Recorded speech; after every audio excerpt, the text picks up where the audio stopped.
Welcome, everybody, to another edition of Tackle Shop Live.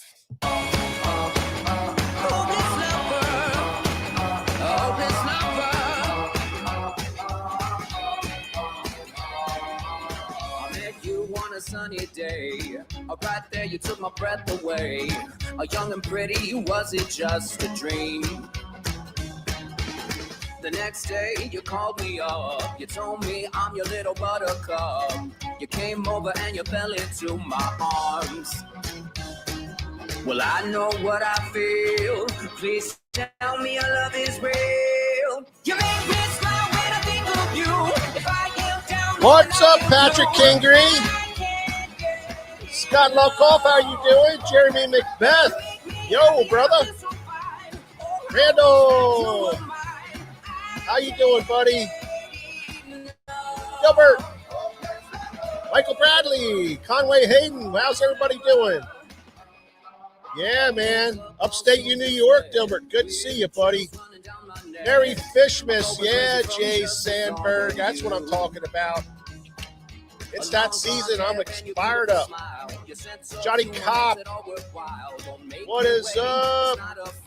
Matthew Weimer. Marky, how are you? What's up, Warren? Joseph Cascarino. Robert Mills. Man, good to see everybody. Yeah. Bob Donahue, how are you, Bob? Donald Roeder, Ray Cruz, Mike Hayer, David Schottelmeyer. What's up, David? How are you doing, man? Ian Tucker's here also. What up, buddy? Good to see everybody. Jeff Reed, Danny Powell, Ted Radnowski. Let's go, let's go. Absolutely, man. Good to see everybody. Man, I hope everybody had a great holiday, Thanksgiving. I know I did. It was a good time. I did get out fishing. It was horrible weather, but matter of fact, it was snowing where I was at. And I saw something pretty cool though, Nick. I was fishing, went trout fishing because that's where I was at. It's up in center of the state of Pennsylvania. So I ran out to one of the local trout streams that has natural brown trout, and which I'm just totally taken up by it right now. That's just what I'm really into. And it started snowing, cold as a dickens. And of course it was windy and blizzardy, and going like crazy. Everybody was having a terrible time with the weather. But I snuck out, and these trout were coming up and they were eating the snowflakes, Nick. They were coming up and eating the snowflakes. Did you ever see that? I have seen that, actually. Yeah. It was cool as hell. So, I got in the water, and I started seeing these fish coming up and eating these snowflakes, and I'm like, man, there's fish in here. So I hooked up with one and came off, hooked up with another one and came off, and George and I are working on a new jig head, trying to get a new jig head for these things, because this jig head I'm using for this trout fish is terrible. It's the only jig head I can find right now, but George is hard to work on something special for me. That's a top priority. So he comes at me every now and then with something, and we're trying to dial something in. But anyway, I did finally catch one, and but in the meantime, these turkeys, Nick, were going crazy right in front of me, and I couldn't see them. And I finally looked up in the trees, and I saw two of them up in the trees, and they started flying across the creek right next to me.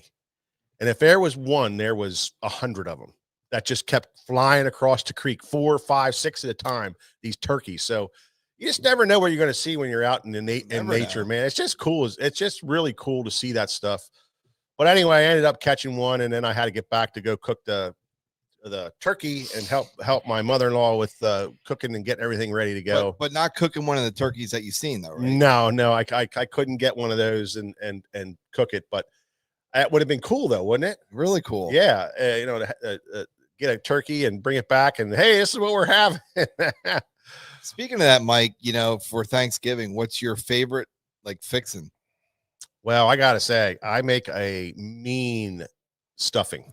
Really? It's a sausage stuffing, and my grandmother passed it down to my mother. My mother passed it down to my sister and I, and George, and I'm telling you, I just every time I make it, you know, and I put it out, everybody's like, who made stuff? Who made the stuffing? What is this stuffing? It's just that it's a topic of conversation. So that's my favorite, you know, that of course. And then the other thing we do in the summer is we get fresh corn out of the fields, you know, and we strip it down and we freeze it. We cut it off the cob and we freeze it. So it's nice to get that out in the winter and have that fresh sweet corn, you know, that's another one of my favorite things. So, you know, we do that every year. We do 20 dozen every year, you know, in the middle of summer, and cut it off. 20 dozen. 20 dozen. Yeah. Yeah. So I have corn for the whole winter, you know, and it's just nice in the middle of the winter to take this corn out. And I'm telling you, it's like the best corn you ever have, you know, right off the cob, you know, right out of the field. We're really lucky. We have this place right down the road from us that they cut it out of the field every day. So it's right out of the field. You grab it, you take it over, and then you process it and freeze it. And it's like the freshest corn you're ever going to have. It's really good. So, but that stuffing really, It's a spot. I'm telling you, man, I look forward to that all the time. There's times where I just get the hankering for it. I make it in the middle of the summer or whenever, you know, I just make it. It's just like, That's good. I love it. Yeah. Yeah. Sausage stuffing. Anybody needs a recipe, give me a call. I got it. I got the ultimate. And George, while you're here, I got to ask you a question. Have we lost Mike?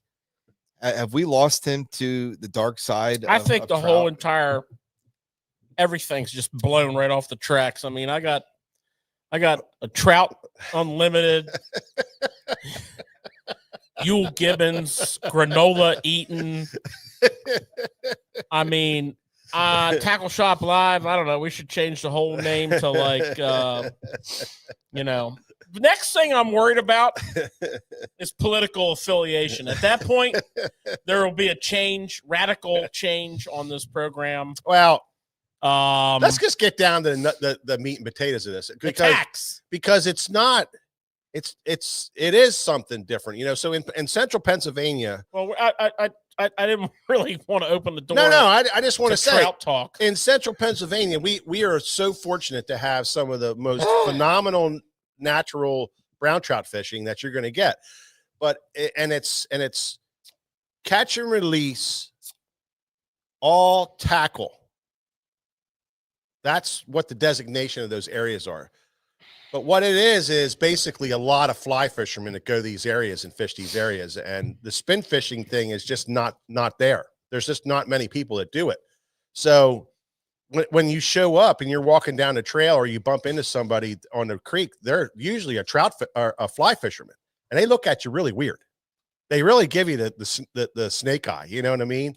And so I'm trying to get used to that part of the whole thing. And I'm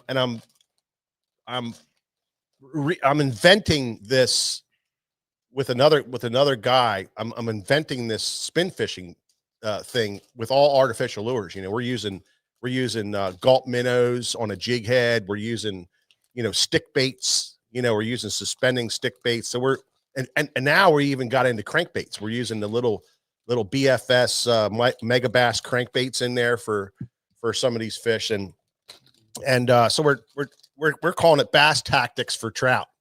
You know what I mean?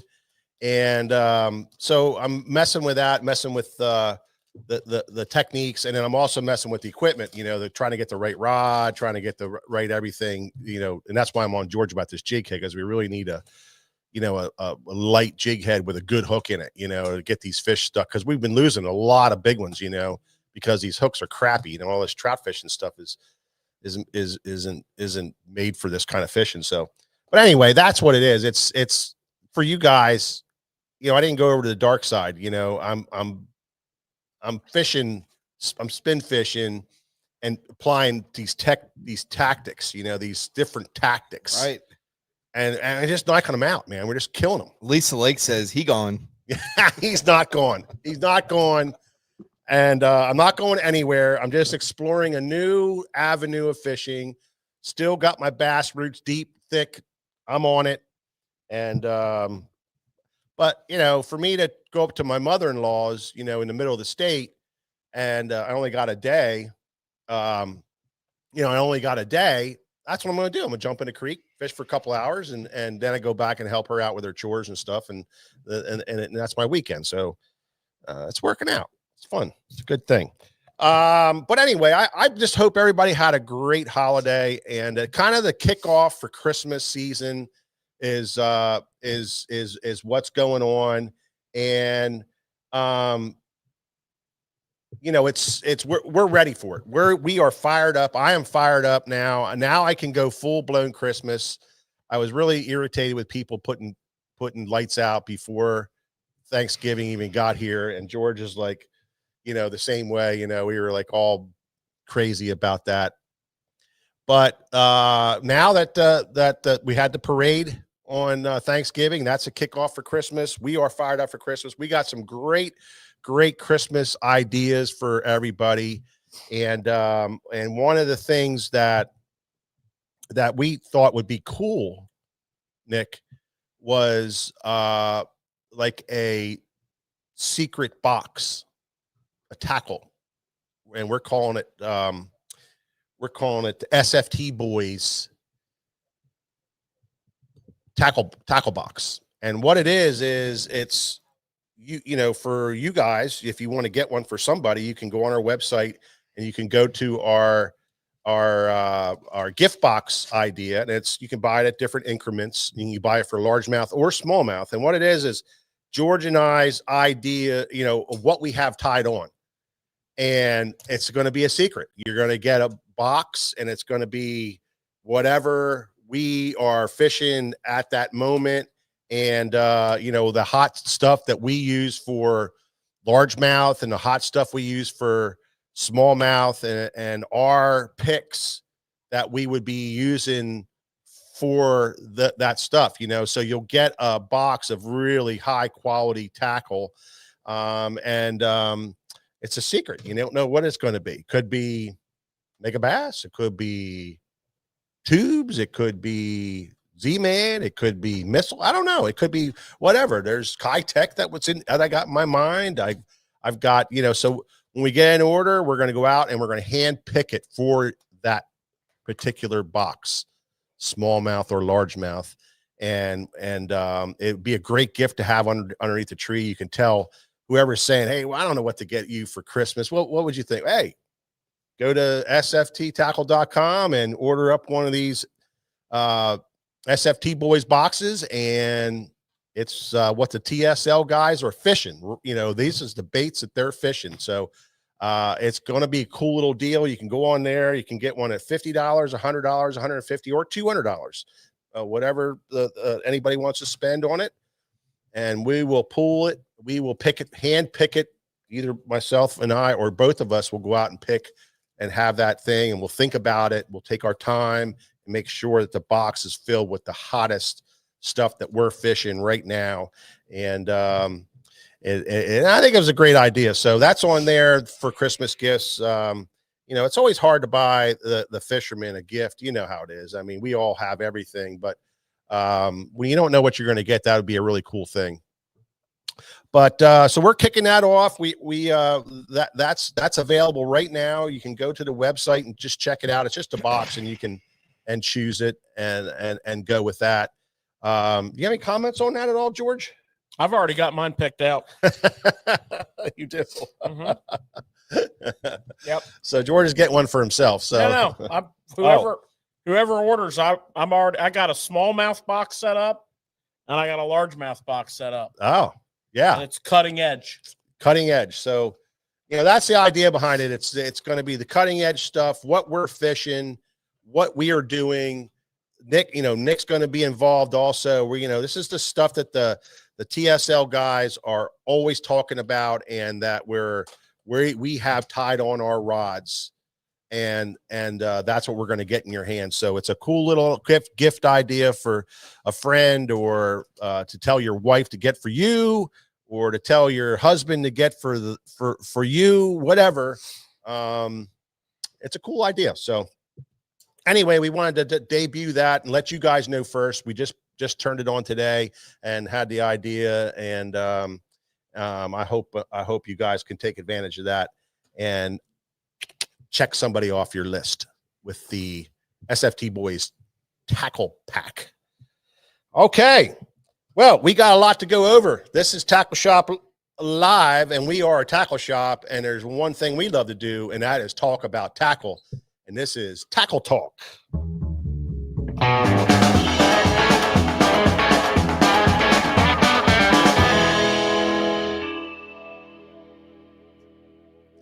Okay, Mark, that's a little far, buddy. All right, you're really stretching it now. I have to hear it from this guy all day long. I don't need it from you, Mark. I don't need it from you. But that's a good one anyway. All right, George, what do you got, man? What's hot? What's happening in the world of tackle? And what can you tell us about it, man? What's going on? Well, I didn't go too crazy this week. I've got some interesting products. I've got some rigging products that I really like. We're all Nico rigging, wacky rigging. We got the rig of the week. We got lots of endless rigs, and we're always looking to improve those rigs. And I've got some Gamakatsu product here that I think is pretty cool. So what we have here is the tungsten trigger nail weight. So anywhere that we want to add weight, Nico, if you want to like backslide a bait, if you want to make a fluke fall perfectly horizontal, whatever. It's endless. This is the trigger weight. Now, this is going to be, cameraman Nick's going to have to pull off some Martin Scorsese shit here to film this one. Because this is like... It's hard. It's really hard to see you it. Can't just forget it. You're not going to see it. It's impossible. So this is a tungsten nail. Oh, look at that. And it's got, there you go. There we go. See them? See those spikes coming out of the side? There's one on each side. They're a wire spike. And that's why they call it the trigger weight. So when you insert that into your plastic, insert that into your worm, that baby's staying in there. It's not getting thrown when you're fighting that fish in at all. Which is annoying. It's a problem. Z-Man came out with their version. BKK came out with their version like a year or so ago. Yeah. And it was just an amazing addition to our rigging box. Now, greatest thing ever. Now Gamakatsu's done it. So we have 16th, we have 8th, 332nd. we have 332nd. Yeah. Now, my question for you is a 332nd bigger or smaller than an 8th? It's smaller, but I think you hung them up back there and you got them all. No, I didn't. I didn't. You didn't? Skeeter Steve did. And we're gonna have to discuss. Yeah, his so math Skeeter Steve needs to go back to math school he needs to go because to math. he's got them all jacked well, up. That's what triggered the question, because I went back on the wall there and it was like. I thought you did it. I was going to bust your ass about it, but I was like, man, what if only I could have. Yeah, if he would have done that, if you would have done that after all these years of tackle. Because, an 8th would be 430 seconds. Huh? Yeah. Huh? Yeah. Yeah. So amazing. That's pretty interesting. You have 16th, 8th, and they're tungsten, so they're smaller, right? So, on our Nico worms and our... sometimes you have a fluke. I'm a big fluke guy. Sometimes you have a fluke and you want to just put an internal weight in it just for a little extra weight Yeah. or whatever. Yeah, there's lots of Whatever. whatever you're going to use that weight for. And- The Nico's a big thing for most of it, but you can use a weight for so many things. And the problem is the freaking things fall out. Well, the cool thing about the weight is depending on where you place it in the bait. For example, I have a fluke here, just for graphical purposes only. So, like when you put a hook in a fluke, it's going to fall just a little bit nose first, which is fine.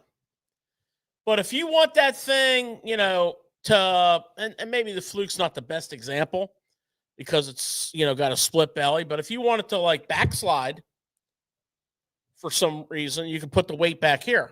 Mm-hmm. Put your weight back here. And when you twitch it and give it slack, it's going to fall backwards. It's going to twitch, and fall like this as it sinks. It's going to fall backwards. And so on and so forth. You can use your imagination. For example, take a Senko, for example.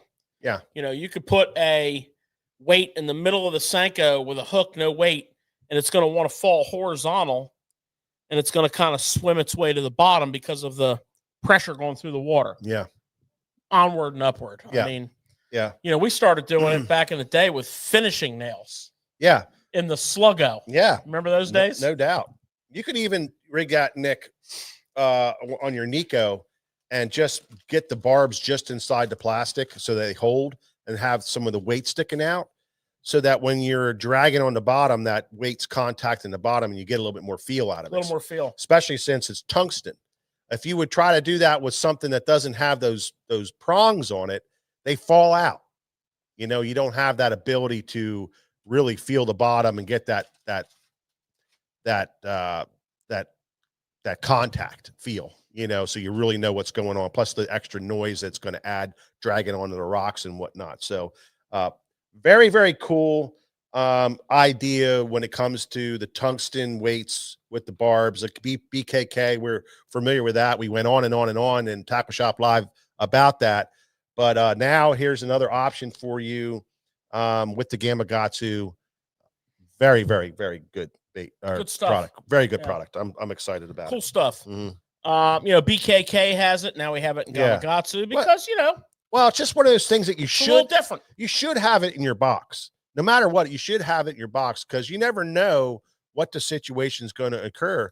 I just like, you know, when I'm Nico rigging, Yeah, I like low maintenance. I like to be able to put the weight in be done with it. and not have to replace the weight every Yeah. time I catch a fish. Yeah. Guy like me, Yeah, over the course of a year's time, we're talking about a lot of weight. could be thousands of them. George. I mean, it's could be just thousands of them. insane. Just insane. So along those lines, if you will, and I should have probably got a clear worm for this, but I wasn't completely planned out on this program.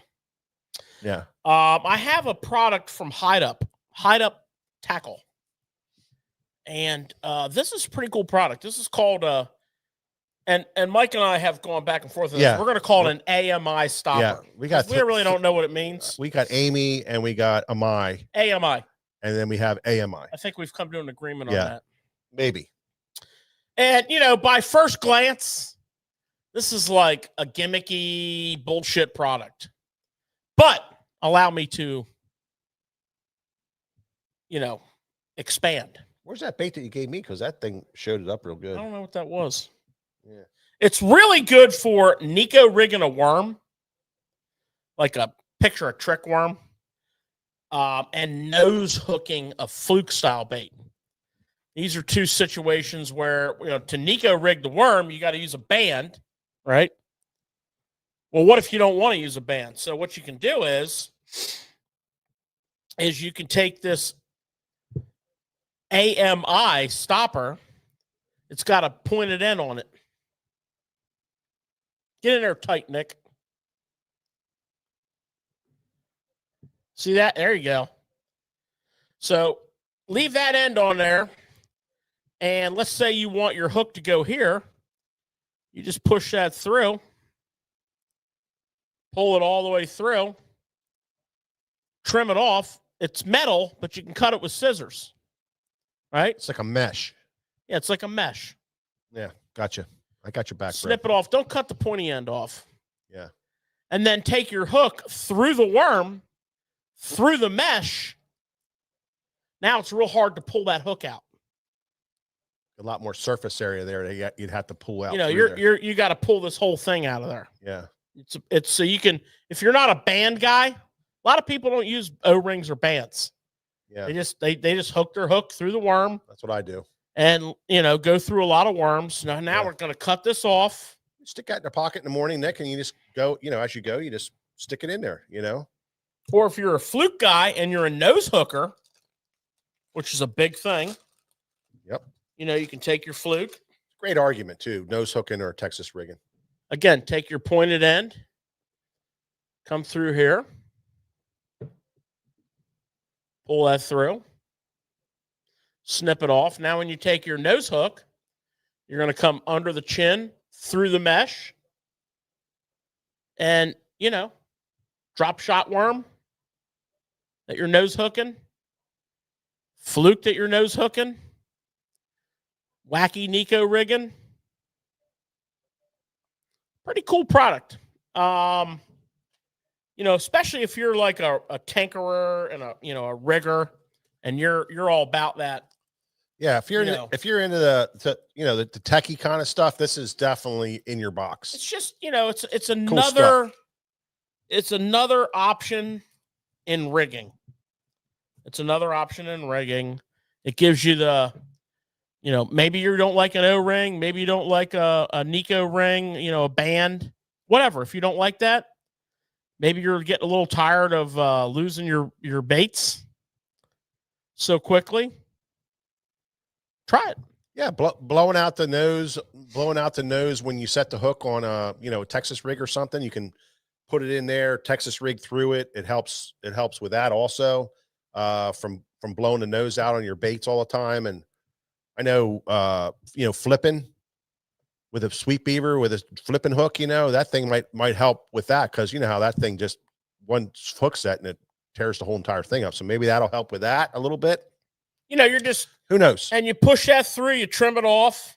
Yep. You know, so you can get multiple rigs out of each piece. Yeah. And there's 5 or 6 of them in there. So if you're if you're looking for another option, if you love dialing in your rigs, check them out. AMI Stoppers by Hide Up Tackle, $6.99 for a pack of 5 strips. You can get quite a few rigs out of those. A 5 strips. lot of strips. Yeah. And especially if you're a nose rigger, a fluker. Yeah. You don't like, you're sick and tired of going, you're going through a ton of baits on a northern trip. You go up on St. Lawrence or Lake Ontario and you're drop shotting smallies with your flatworms, and you're going through crazy amounts of them because you're catching boatloads of fish. Take a pack along and like double and triple the life of your baits. Mm-hmm. So cool stuff. Yeah. Love it. So trigger weights. Now, the trigger weights I didn't give you the price on. They're a little pricey, but there are depending on your size, your 4 or 3 to a pack, $10.49. They are tungsten. Tungsten is going up. Brace yourselves for tungsten increases that you're going to see early next year. It's coming. Okay, now, we don't talk a lot about big time deep diving crankbaits, but we were impressed with a crankbait that we saw at ICAST this year from Bill Lewis. I did that once when we had somebody on the show. Yeah. You got a thing for Mans. They're out of business. Yeah, I know. It's a problem. So Bill Lewis, the DR24. Look at that bad boy. Huh? I mean, here's the palm of my hand, and there's that bait. So this bad boy is 1 1/2 ounces. And I like it. I like it. I like what Bill Lewis is doing with the triple grips. You know, I got Primo hooks right out of the pack. Okay. I'm $11.99. So for a 24-foot diving crankbait, that is a terrific price. That's a phenomenal price. And what they're doing here, if you look here, this is how, now we haven't thrown this bait, but this is how it was explained to Nick and I. If you look at this diving plane and then these ledges on the side of the bait, they're using the whole entire bait and the lip as a diving plane. So we got the lip, obviously, diving, and then the whole top of the bait is a diving surface. Kind of like flanges on the side of that thing. They're called ledges. Ledges, yeah. Dives at 24 feet, weighs 1.5 ounces. So, you know, you can throw this on your 10XD rod. You can throw it on the same rod you throw like your 8XD on, your 6XD. $11.99. Not a ton of colors, but some good colors. That's coarse chartreuse blueback. There's a citrus. There's a green gizzard. Green gizzard must have in their box. Clear water. Good to see they have that. So that is your DR, which stands for diving range. 24 foot. And if you like offshore deep cranking, it's fun. Offshore deep cranking is, it's not dead either, by the way. No, it's not dead by no means. You know, you know, a lot of people aren't talking about it anymore, but it's not dead by no means. It's still a viable technique for the majority of us to fish, you know, offshore ledges, offshore humps. You know, that deep diving technique is still very, very, very legit. And this is a bait that really for a 24-foot diver, even though you lay it in your hand, it seems big. The body size isn't a huge I like body. I think it's got the proper size. It's not an overly giant body, but it's still a good hunk of body there to give you a good presentation for a very large fish. Guys, with a crankbait that size, 24 feet diver, what size line are you using? I'm using 12. 12 pound. 12 fluorocarbon. Yep. Yeah. Yeah. When I go above the 6XD, I go to 12. So your 8XD, your now your DR24, your 10XD, you know, those are over an ounce to over 2 ounce crankbaits, and a little more line is good. And I use a 711 medium heavy crankbait rod. It's probably a heavy technically. That's the thing. You do need a pretty heavy rod. It's not. I mean, it's not heavy. It's no. You need rated. You need a heavier action. It's rated for that weight. Yeah, and you have to look at that, because not only is it for the pull of the bait going down that doesn't kill your rod, but they're usually bigger hooks on these things. So you need a little horsepower to get through the tip. You know, get through that tip and into some horsepower to sink those hooks in that fish. And you know, you're down there pretty deep, so you got to take the stretch out line. You got to get all that done, and then get those hooks. I think they're what are they? 1.0 hooks or 2.0 hooks on there? 1.0s. I would say, yeah. I don't know if it says on the box here. It's a heavier. It's a heavier hook. It's a good sharp hook, but it's a heavier hook. So you do need a little bit of horsepower. Probably a 1.0. But you know, it's a quality hook. Triple grip hook. Plus you're casting an ounce and a half. So yeah, you know, can't mess the around. rod I throw those big baits on is actually rated as a medium heavy, but it handles it. Like I said, mine's a Shimano. Used to be called the Kamara series, and it handles a 10XD. So I like a big long rod on that, because you know I want to get as much cast as I can to be in the strike zone for as long as I can. Deep offshore cranking to me is real exciting and fun. I mean, when you know that you're lined up on, you know, the spot on the spot, when you're lined up on, you know, a little exposed piece of ledge, old rock river ledge, on a point, or you're lined up on a small brush pile or a log that's, the currents have drug in, or you're lined up on some hard spot, whatever it may be, on a ledge or a hump or a point, and you get that lineup, that kind of where you're looking at the shoreline and you're picking out a target, you're looking up at this point or whatever, and you're kind of triangulated a little bit. Man, I love that. And making that cast exactly right and cranking that bait down and making contact. You really have to visualize.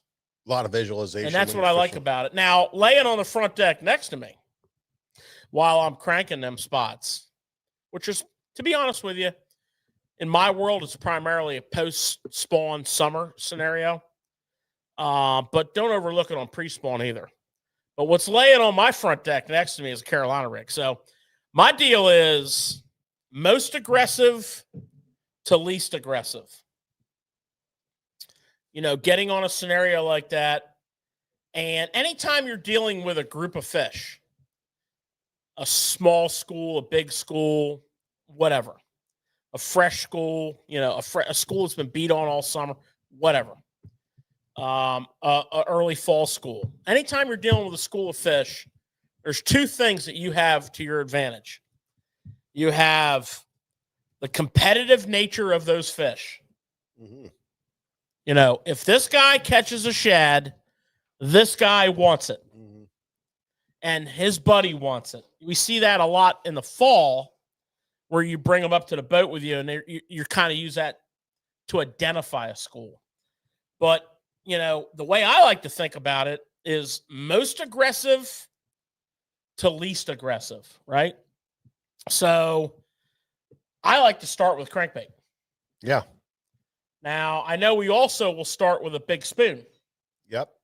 But it depends on the fishery. It depends on, that too. Mhm. That, there's outside influences here, but let's just say we're going to start with a crankbait, and then we're going to go to a combination of a Carolina rig and a football jig. I mean, I don't know if we're old school or what, but I don't think so. I don't think the Carolina rig is old school. I don't think it's dead. And certainly a football jig. I mean, if you're not all bought in on that, you need to be. But the excitement of catching that fish on a crankbait, landing them, firing back out there, or if you have a fishing partner, have him fire out there and because you got to keep that school engaged. Yeah. Because what's happening is, and you really learn this when you embrace the dark side and go forward facing, all his buddies follow him. So there's a couple fish on the spot, but the rest of them are between there and your boat. Yeah. And, that can be a little bit of a problem. Yeah. So you want to get your bait in there. Right. I unhook my fish. I want to get my bait back in there, but then they're kind of all right. Yeah. The jig is up. This is bullshit. Yeah, that's Okay. exactly right. Billy Bob over there just come back with a 1/0 hole in his head. I'm not digging this. Oh, football jig. Crawfish. So now you tone it down a notch. Yeah. And if it's a shallower school, which we wouldn't be talking about a 24-foot crankbait if it's a shallower spool. But let's say you're on a same scenario, but it's 12 feet deep. I reserve the right, counselor, to put a jerkbait in there. Mm-hmm. Just saying. Yeah. And then obviously, Well, I mean, we're slowing down. yeah. We're going the whole progression. We're doing Carolina rig, football jig, big Nico, and a drop shot. Well, you kind of hurt my feelings because you said something about the Carolina rig being like a kind of a dead thing. I said it wasn't. And I think this year in 2025, we've seen a resurgent, The resurgence. a giant Yeah. resurgence in the Yeah. Carolina rig. I think only because the people started talking about it again. They were doing it the whole time, but they started to talk about it because they were seen with it. They were seen doing it. The Carolina rig it's a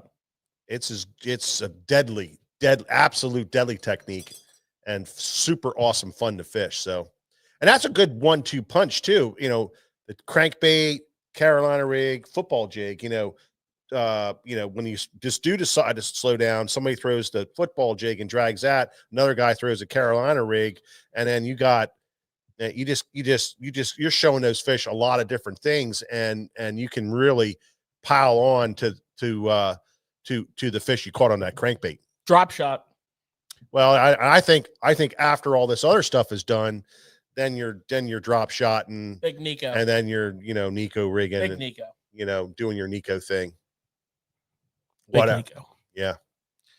But that's fun. That's fun. Yeah. And so, if you've gotten away from cranking, and here's the cool thing, maybe you're not cranking deep. Maybe your body of water that you like to fish post spawn in summer doesn't have, like Mike and I fish a tournament circuit on the lower river here on a reservoir.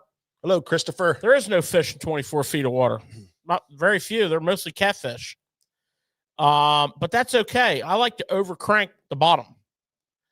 A lot of times I like to choose a crankbait that dives 5 or 6 feet deeper than where I'm fishing. And I like to get down there and I like to raise a little havoc. Mm-hmm. Let them know, there's a new sheriff in town. And so, don't put your crankbaits away. Yeah. And don't put your deeper crankbaits away. Now, in most of the United States, now we do have Christopher on here from Queensland, Australia. It could be summer down there for all I know. But Probably, I think it is. I think it's opposite. of what wherever we it's are. cold, and we have a lot of friends in Australia, probably hundreds. Barramundi. We caught you know. Barramundi in the United States, Christopher. We did. Yeah. We did. The Yeah, next real, like for a lot of the country, the next real bite is with the deep crankbaits now, but it really gets going pre-spawn. And then of course the classic post-spawn summer bite. But don't put those crankbaits away. If you like to fish deep, if you're a 10XD guy, if you're an 8XD guy, if you're fishing deeper waters, if you have that deeper post-spawn, we have some nice waters around here that are like that, where a lot of that bite in the summertime is in the 20s. You brought up Carolina rig in Georgia, and I'm looking over there and I see this little bait over there that I think I'd love to throw on that. Oh, that let me Carolina tell rig. you, jumping ahead here, just good segue, Mike. I'm telling you, you're the consummate professional. I'm telling you, man, I'm getting kudos from you. Feel love from him tonight. Does everybody feel the love from him tonight towards me? I think I don't know what it is. I don't know if it's because we're going on vacation Oh, tomorrow. I'll tell you what it is. Is it because we're going on vacation tomorrow? Me and Mike are going to Florida for a couple days. We're going to go catch a sailfish on a spinning rod and smoke a bunch of cigars and drink some beers. And guess who's paying? That guy. Because you see what happened was I left my cash at home, you see, and my credit card's expired. I wonder why I got the invite, Nick. Yeah. He was really, really like, man, it's just this is we gotta get Mike to come down. Do me a favor. Bring lots of money with you. Yeah. Everybody's like, George, you know anybody you could bring? I know a guy. I know a guy. Bring lots of them quiet folders with you. You know what a folder is, Nick? A folder is a hundo. Yeah, well, So bring lots of folders. I'm a tightwad, Nick, when it comes to vacationing. So Anyway, that's a nice bait. That'd be a great bait for Carolina. Yeah, so it is. And what Mike's referring to is the new Rage Hog. And if you remember, for all of your astute longtime watchers, we went over the 5-inch Rage Hog when it came out. Not too long ago, maybe 5-6 weeks ago.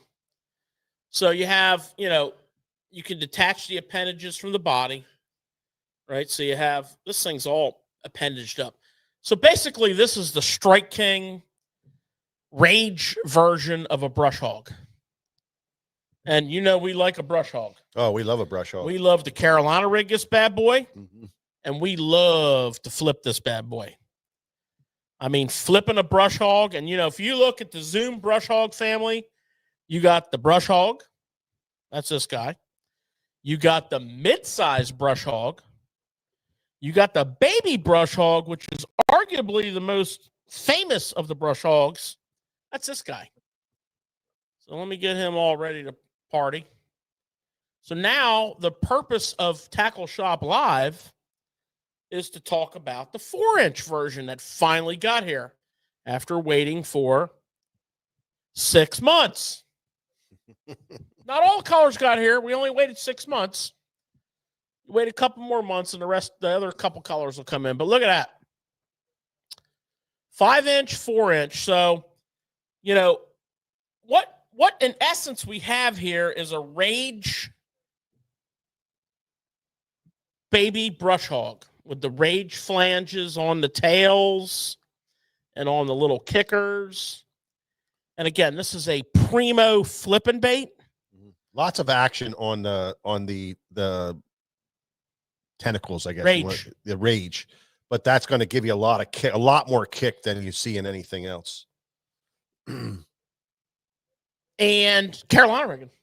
Yeah, that's what I'm saying. You're going to get a lot Flipping, more kick Carolina out, rigging. and flipping when it's falling down through. And a lot of other uses. I mean, this could be modified. You could tear these arms off, cut this back, make a jig trailer out of it, whatever. But we're real excited. You got the coffee scent. You got all the cool colors. Here's a new color they have called Fire Pumpkin. Look at that green pumpkin and like a reddish color. Badass. Of course, you got all the other colors: green pumpkin, blue crawl, red flake. You have great colors, man. List goes on and on. Yeah, But Strike King plastic is fish catching stuff. It's not. good stuff. It really is. It's fish catching stuff. You can feel really confident when you're throwing that stuff. The Rage bug, the history of the Rage bug, how that thing is just a producer. The Rage style baits just are different than your standard Zoom, that you got to have the brush hog, you got to have the Sweet Beaver from Reaction Innovations, and then you have the higher action, the more thump, the more everything else in Rage. So you still need those for the subtleness of the baits, but then if you really want that thumping, carrying on, a lot of action, then you go Rage. And George and I, over the years, man, we just started putting it in our boxes, man. It's just something that we have. Have you guys ever because I know you love the Reaction Innovation. Yeah. And then we all love the Rage. as Yeah. well. Have you guys ever taken notice when you like one over the other the most? I kind of figure it out through experimentation. Yeah. A lot of times, and we'll talk about the brush hog and the Rage hog. A lot of times, because of confidence, and particularly like in the spring and the summer in a flipping situation, particularly on hardcover, this is my go-to. So I'm either going to be a baby brush hog, a mid-sized brush hog, a brush hog. Now I'm all about these Rage hogs. So there's going to be a lot of them in the boat. There always is. A whole binder full. And I love them on hardcover. I love them 3 seasons. I also love them on emerging grass. Early season pre-spawn and spawn. I don't really punch them. But before that grass gets to that point, this is for me a high priority bait. Now, as far as how it's pretty simple. If you're not getting bit and you think it's just like keep it simple. If you're not getting bit and you think you're around fish and you go from like this profile to like a beaver style profile and you start getting bit, that's all you got to think into it. That's plain and simple. I found that this style of bait is exceptional early season hardcover, pre-spawn, spawn. Inside grass lines where they like to spawn, clump grass where they like to spawn, openings in the grass where they like to spawn, post spawn, same scenario. And then as that grass thickens in the summer, I find this kind of pans out a little bit, but it never goes away on hardcover. The only thing I've learned a lot, especially and this I think is a big deal, especially in the summer when the water's real hot and the fish are real shallow and the water's got some color to it, I like to go to the bigger bait. So, the 5-inch Rage Hog, the Brush Hog, that full size baby. That's how we're gonna differentiate. When that water gets real hot, I'm on hardcover. I might be flipping bulkheads, boat docks, marinas, laydowns, rock, what have you. It's dingy water, typical summer junk fishing. I size up. I size up. I want a big profile going into that scenario, and they seem to really eat that bait. We have confidence in both, Nick. We have confidence in the straight beaver where you don't have a ton of action on it. It's more of the profile. We have confidence in the Brush Hog where you get a little bit more action with the curl tail on the back, but it's still kind of like you don't have all that. And then we have confidence in the Rage, which gives you a lot of that. So, it's easy for us because it's the same hook. All you're doing is taking the bait off and going to something else. If you have confidence in that and you're going down and you're flipping and you're not getting bit, you're going through all the different baits, and then after you cycle through them, you might change colors and on the way and you're just changing, flipping. Ah, man, he's changing to something, flipping. I'm changing up to something different. And then all of a sudden you start to figure it out. And, so it's not a lot.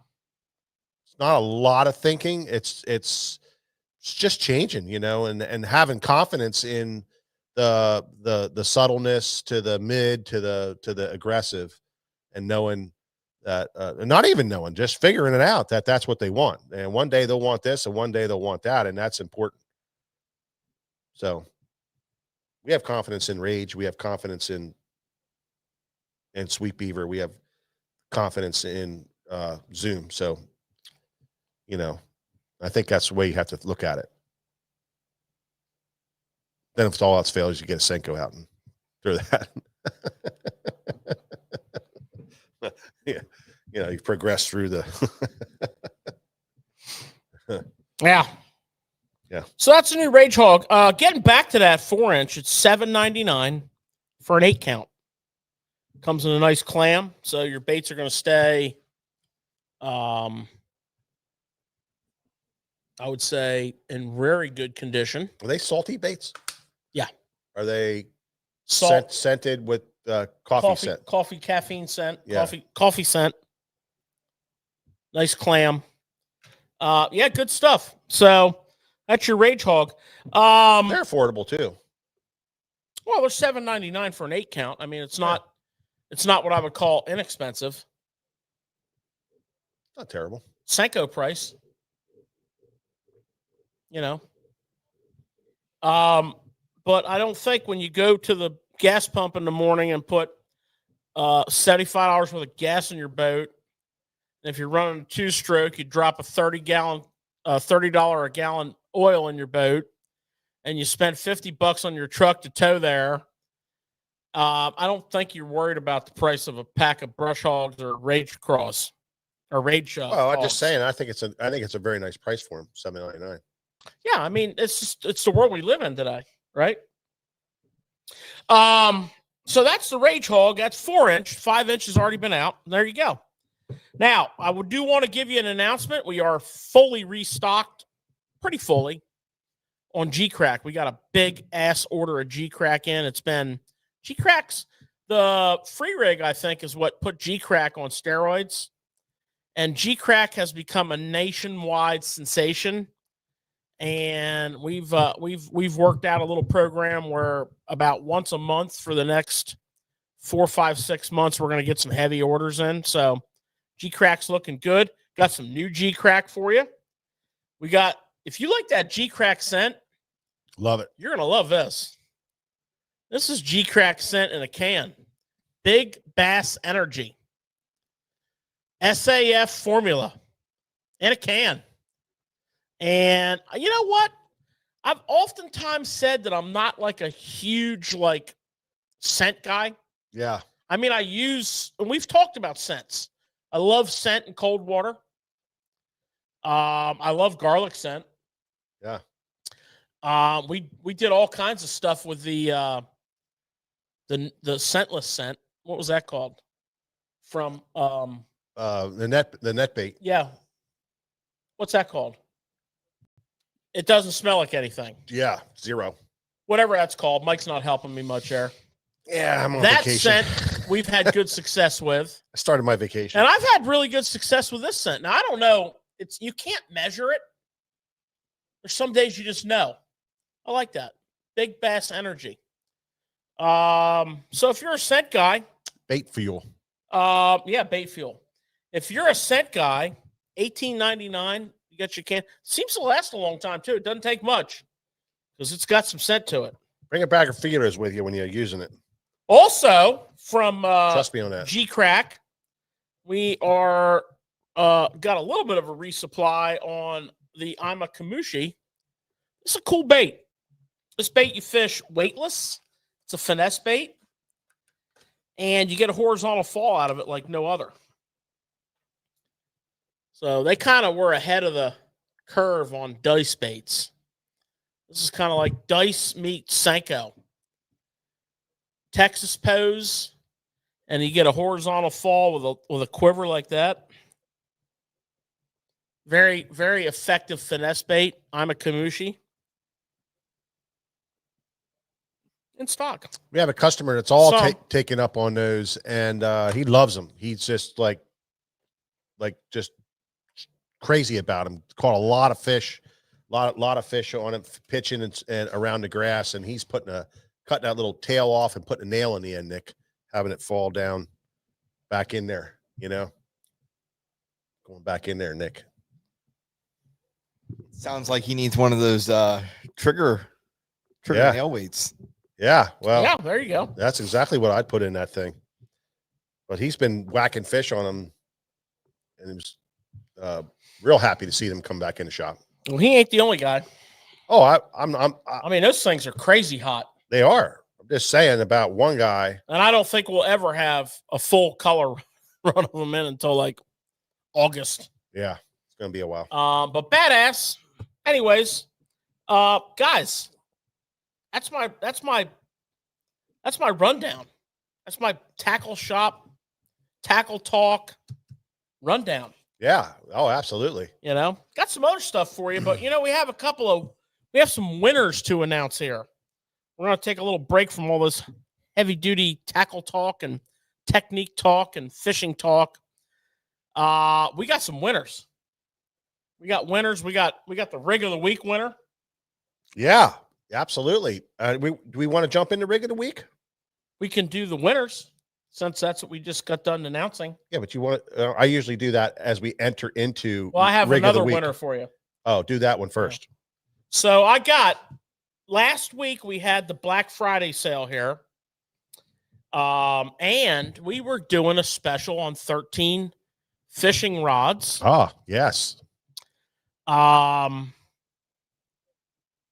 If you bought one, you got X number of tickets into the drawing. If you bought 2, you got, some exponential larger number. If you bought 3, you got some exponential. Anyways, we're giving away a 13 fishing. Yeah. I don't even know what the model's called. It's a Oath 610 medium light spinning finesse rod. Nice. And we're Those going rods to do are it. exceptional. We're going to do that again at Bass Fest. We're going to do that again at Smallmouth Saturday. We're going to do that again at Cabin Fever Sale. So we have gotten some winners, some potential winners in our drawing. And we're going to pull the winner for the Oath 13 fishing. Stir these up a little bit here. Not looking. Not looking. I mean, I was looking, but now I'm not looking. I wasn't really reading. I was just looking. You want me to pull it? Make it more fair? No. No.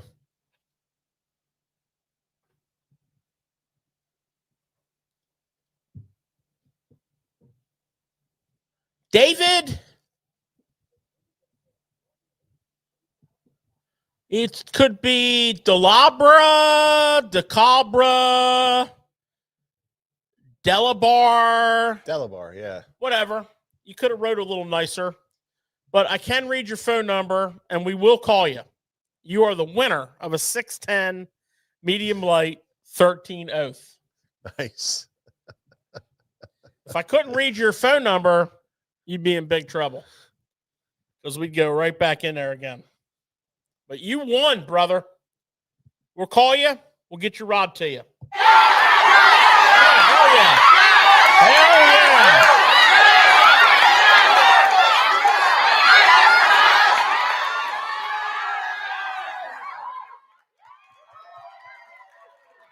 Oh, boy. Yeah. Well, there you go. We have winners all the time on Tackle Shop Live.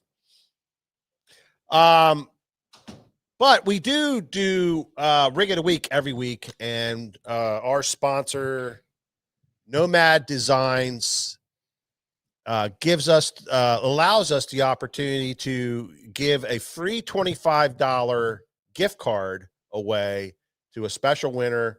And all you have to do is, Nick, you might want to get involved here. Oh yeah. Yeah. So what do we got to do if you want to win the $25 gift card? It's real simple. You just like and share this post. Yep. And then you comment down below by putting at Nomad Design. So you're going to tag Nomad Design in the comments. At Nomad Designs. Yep. So when you put the at sign, at symbol, Yeah. and you type in Nomad and then probably Nomad Design, you'll see it pop up. You just click on their name. That tags them in there. That lets them know that we're sharing their stuff. So it's, again, like and share this post and then tag Nomad Design in the comments. Yeah. And you're in. Absolutely. Nomad Designs is known for what we really love is the Wee Bit jig designed by Greg DePalma. Phenomenal finesse jig. I mean, just well thought out. If you're looking for a finesse jig with a power edge to it, but yet, still finessey and don't have to do much to the jig, and you want a fish catch and jig in that more smaller profile, the Nomad Wee Bit is the jig for you. And it is Greg DePalma did a great, phenomenal job on it. And everybody who's been throwing them around this whole year have been commenting and telling us how much they like it. And we're moving a lot of those jigs. They also have the great lineup of hard baits, from rattle traps, a whole series of rattle traps to crankbaits to top waters. They have all that. And then they also have the Nomad Designs plastics, Live Ops. What's that? The Live Ops plastics, which is, a whole system for, jig minnow style fishing. You got to check that out. They have balancing weight stuff, really cool stuff. So anyway, thank you to Nomad Designs for sponsoring the gift card. And the gift card for the last show that we did, and for Rig of the Week on the last show, the winner for that is Jim Orwig. Jim Orwig is the winner of the $25 gift card for last week. Congratulations, Jim. We'll get a hold of you somehow. We'll get it to you. And a way to go, buddy. You are the winner of the $25 gift card to sfttackle.com or Susquehanna Fishing Tackle in the shop here. All right. What is the Rig of the Week, George? I mean, by definition, or would you like to know what this week's Rig of the Week is? That was funny. I couldn't pass that up. Yeah. Call that low-hanging fruit. Yeah. Well, I'll tell you. It ain't easy coming up with a rig of the week every week. So far I've had 1, 2, 3, 4, 5, 6, 7, 8, 9, 10, 11, 12, 13 rigs of the week. Has there been that many already? Well, there's been 13. Really? Yeah. Huh. I write them down, you say? That's crazy. Did you write this one down, Jim Orvik? No. I don't write the people's names down. I write down the rig. What the rig was. Oh, okay. So there you go. Oh. Anyways, I I have a cool one for you this week. And this is not like, like a Carolina rig or a drop shot rig or, any of that. This is something that very, very few people do. And the ones that do not talk about it. Unless their buddy happens to catch them doing it in the boat. Okay. It was brought home to me one day many years ago by our long lost departed buddy, Mikey Poole. And Mikey Poole and I were fishing on a fall day for some smallies. Yeah. We had the perfect scenario. We had warm with a big cold front coming with wind and rain and a rising river. I mean, we just had everything lined up. So we rigged up and we launched the boat and we went out and he began to just straight kick my ass on a fluke. And this is a while ago, so I wasn't totally boned up on every possible way to fish a fluke. And, finally he had caught a real big one and I had to help him land it. And I lipped the fish and I looked up and I saw a blade on the hook, right like that. So as he was twitching his fluke, he was getting that flash, and there's companies that have done this. They've put blades on the back but this is on the hook. Okay. And since that day, I've been trying to dial it in and perfect it. And he was kicking your ass it was bad. that day. Well, I mean, I've had this situation already where it was a game changer. Yeah. Yeah. A lot of times it's probably not. Right. But there's times when it is. Oh, yeah. No doubt. And when it is, this is something you want to do and maybe not overemphasize. So what I like, because I'm a stickler for details, is I like a ball bearing swivel. Okay. It's just how I roll. It's what I like. And I like to multi-purpose what I have in my boat, right? Because I have all kinds of rigging stuff and boxes for this and boxes for that. So for the blades, what I used to buy a blade, buy a swivel, buy the split rings, put that all together. So now what I'm doing is I'm taking these pre-made, and this happens to be the X-Zone blade that is for screwing into the back of a Senko, right? And I just simply take that screw off, keep it, I'll have them in a bag. And then there's multiple ways to keep you need a think about a spinnerbait trailer hook. Okay.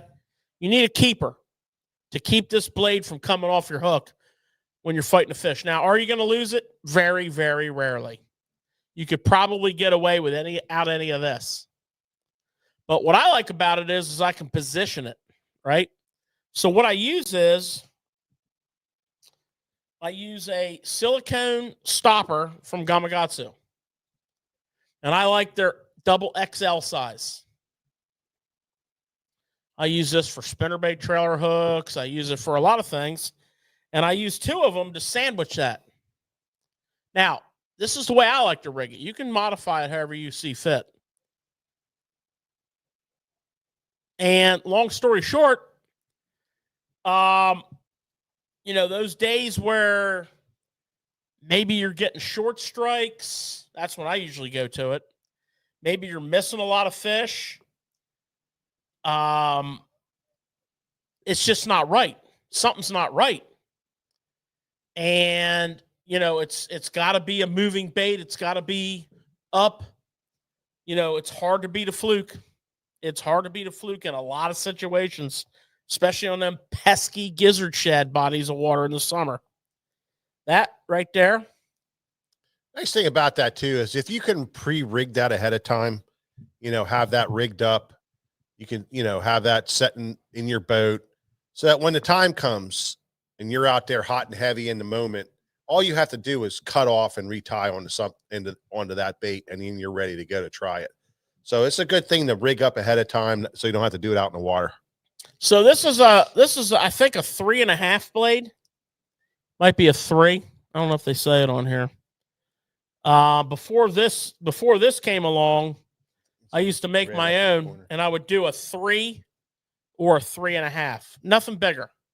You want it small and accent. Now this is the 6-inch fluke. You can do it on any fluke.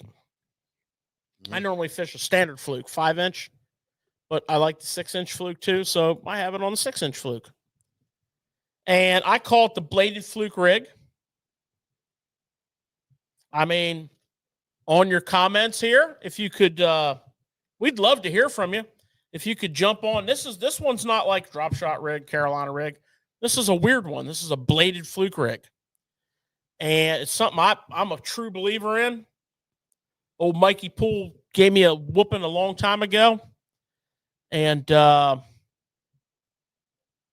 learned. So check it out. The bladed fluke rig. It's, as far as like the rig of the week, this is one of the more impactful rigs of the week that if you're not like doing it, you're going to be like, yeah, that was a really good tip. George, I really like the silicone stopper ideas that you got on there. That's nice. So when Gamakatsu came out with those silicone stoppers, the original concept was, now check this out, sidebar, if I may. Forget all the blade. Put one of these on your bait, slide it up underneath the nose of your bait like that. And it is a deterrent, especially after you caught a fish or two and this thing's kind of wonky. It's a deterrent and you get another fish or two out of it, right? Or spinnerbait trailer hook. And, you want it straight. Put 2 of them around that spinnerbait trailer hook and slide it where you want it. I love it on this blade. I'm like one of them gadget gear guys. That's why we're stocking that, because I saw it. I said, oh, I like that. I like, silicone stoppers. I like little tail spinners, which we used to make our own back in the day. Right? When Cliff Crochet almost won the classic with a little tail blade on his Senko. Of course, we had to get all about that. Mm-hmm. And then when Poolsy whooped my ass up with this, I had to get all about that. Now I did, so that the record can reflect, because I'm like that. I did get even later that day, and I have a picture on my phone as we were cleaning the boat up at the end of the day. We had an epic, amazing, like when you tell people the story of the day Mike Poole and I had, they don't believe you. And you know what? Me and Mike Poole could care less if they believe in us. But at the end of the day, we had a turnabout situation that involved casting distance. He didn't have it. And you had to cast really, really far. The boat was power poled down in like 8 inches of water. And these giant fish were schooling. And, oh, man, it was my turn. So, but Mike was kind enough to net a bunch of them for me. And at the end of the day, we were back in the parking lot. And it stopped raining. It was right before dark. It stopped raining, and it got nice. And we had like 30 minutes before dark. We were cleaning the boat up because we pretty well trashed it. And I was on the parking lot putting the tie downs on and whatnot. And he was in the boat cleaning up and, getting the boat ready to travel. And he picked the net up and he's standing on the front deck like this. And I'm like, hold that pose. And I got my phone out. I took a picture of him. I said, that's the way I want to remember this day. You net my fish. And he's, you know, of course, we burst out laughing and he gave me hell. And I still have that picture today. We broke that out many a time. We tell that story quite a bit. Yeah, we broke that out when we were sitting around after a day of fishing, and there's 4 or 5 guys around. George will get the old net picture out of Poolsy. Good times. Yeah, Sam. Yes, we fish at traditional jerk paws, or however you'd like to fish it, fast jerk in, slow jerk, and whatever the day prefers. I don't think it's a straight reel type of thing. I think it's more of just a traditional fluke. I don't do fluke straight style. reel. Yeah, it's a traditional fluke style. Now, what I would tell you is this is a good bait to good way to twitch it, get it down on the bottom, let it lay there a little bit, and then kind of twitch it off the bottom and get that flash going. That's a great technique too. So, well, even on the fall, you know, you get a ton of bites when you're fishing a fluke. Okay, here's a little bit of juice. When you first start fishing a fluke, you need to vary your retrieve. So, you know, first thing I'm going to do, I'm going to bomb that fluke out there. I'm going to twitch, pause. And on the pause, that bait's going to do this. Right? Now, if I get a bite, and a lot of times it's a jig bite. Now, what I mean by jig bite, and the line jumps. If I get that bite, it's over. Because now I know those fish are going to kill that thing on the fall. Okay? In that situation, this blade probably don't mean a hill of beans. Because when they're killing it, that tunk, what you're feeling is that freaking rig hitting them in the roof of the mouth when they suck it in. That's not them biting it. that's right. That's tunk. They don't have hands, George. Nope. Now, the next thing I'm going to do is I'm going to, either increase or decrease the speed, but I'm not going to change that cadence. So if you're getting bit on the fall, then you need to really recognize that, and you need to immediately increase the time that you allow that bait to sink. In other words, increase the sequence of your, so twitch, and kind of dead stick it. And it has to be on slack. Twitch. There has to be all slack. You can't move your rod. Your rod has to stay dead straight in front of you. So keep that in mind. If you're missing a lot of fish, if you're changing colors, if something's not right, put the blade on. If they start eating it, you got your answer. Yep. So that's an exciting rig. Yeah, I love it. Yeah, we're glad to bring that to you tonight. Yeah, for sure. Yeah, that's a great one. That's a good one. Yeah. So get yourself signed in there. Make sure you put at Nomad Designs Freshwater on there so that you can get registered to win the $25 gift card that Jim Orwig won tonight.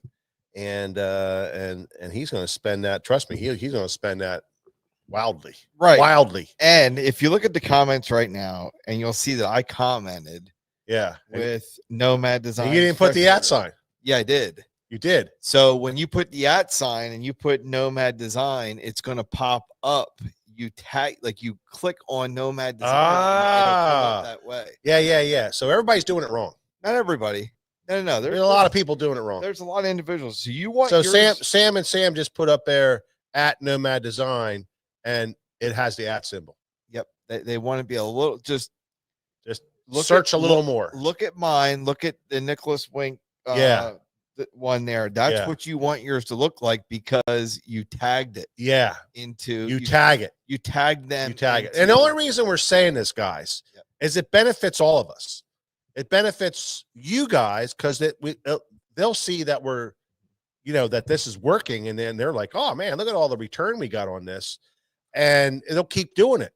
So we'll keep you, and it's good for George and I because we'll keep being able to give you a $25 gift card.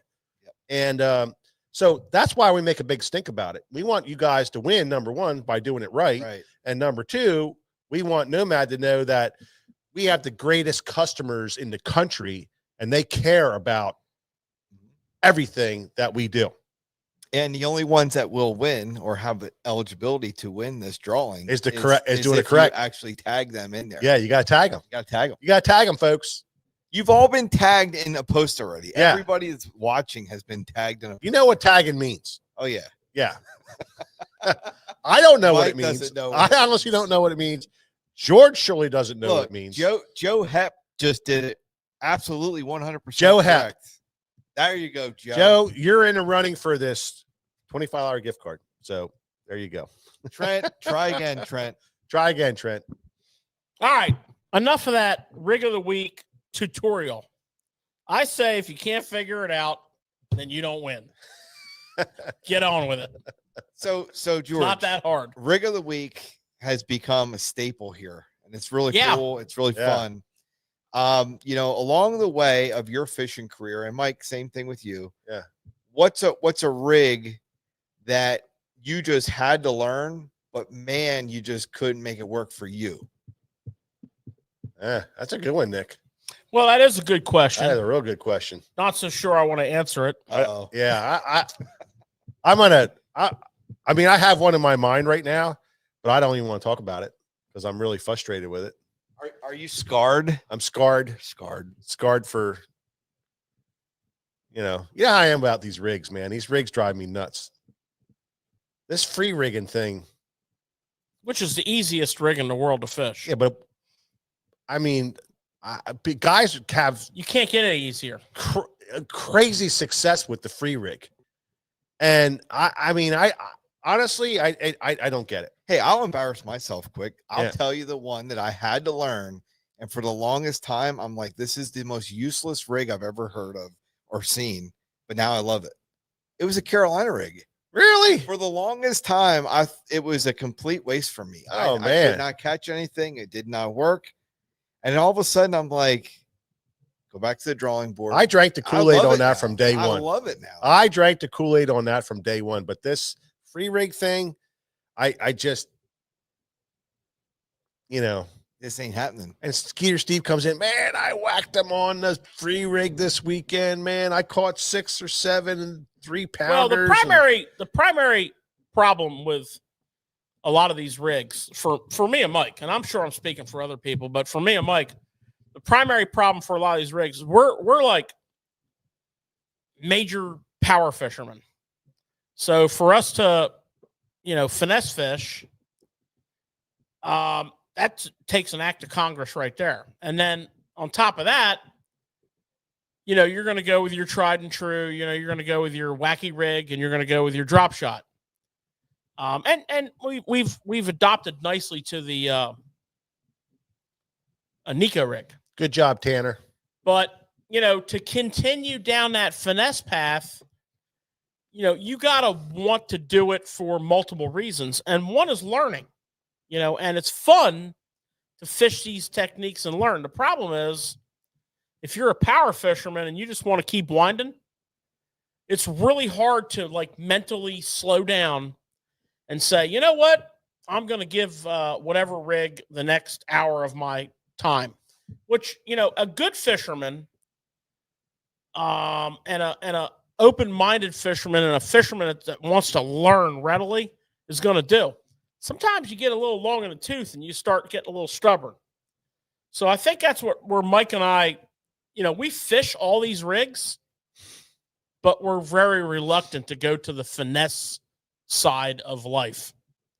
Right?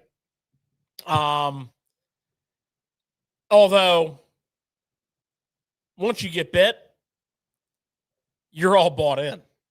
It's like slowing down and then getting bit. Once that happens, let's go. Let's go. So yeah, that's every year we try to talk about picking a technique that you're weak in and apply it to your new year. You still got to do that yet this year. And for me, the technique that I'm going to pick for 26 is going to be Save it. Save it. No, I'm going to say it Why? because I want to. Oh. The You're gonna ruin it. the technique that I'm going to pick for 26 is the mental capacity to take a minute and focus on something new. That's my technique. Well, It's up here. I want to give you guys a challenge too. We got a couple weeks to think about this. Yeah. We know each other pretty well. We know each other's weaknesses and strengths. Yeah. I think for 2026, we should pick each other's Oh, that'd be what cool. we have to focus on. Oh, that'd be cool. Yeah. I'm down with We that. got to challenge Yeah. each other. Now, don't pick some kind of stupid thing like No. crazy. But you know what I'm saying? Like chicken rig or something stupid like that. No, but like we know each No, other. Why is that stupid? I just hate. I just You don't like the Nico rig? Huh? I like Nico rig. Chicken rig's a weedless Nico rig. I just don't like the name. Now listen, I cannot like Oh the my name. God. Yeah. Now Nick, that would be like I would pick something for you that would make you a better fisherman. Well, that's the whole You goal. see. So don't go crazy. Don't go crazy here. Gentlemen, here's how this is going to go down. I don't know how the calendar shakes out on our shows. Let's see. The 18th is a Thursday. It's coming up. The 25th is a Thursday. We're not going to be here for that. Well, Santa, you lost. We can't do 24th, the Um, Wednesday before, so we're gonna have to miss that one. So the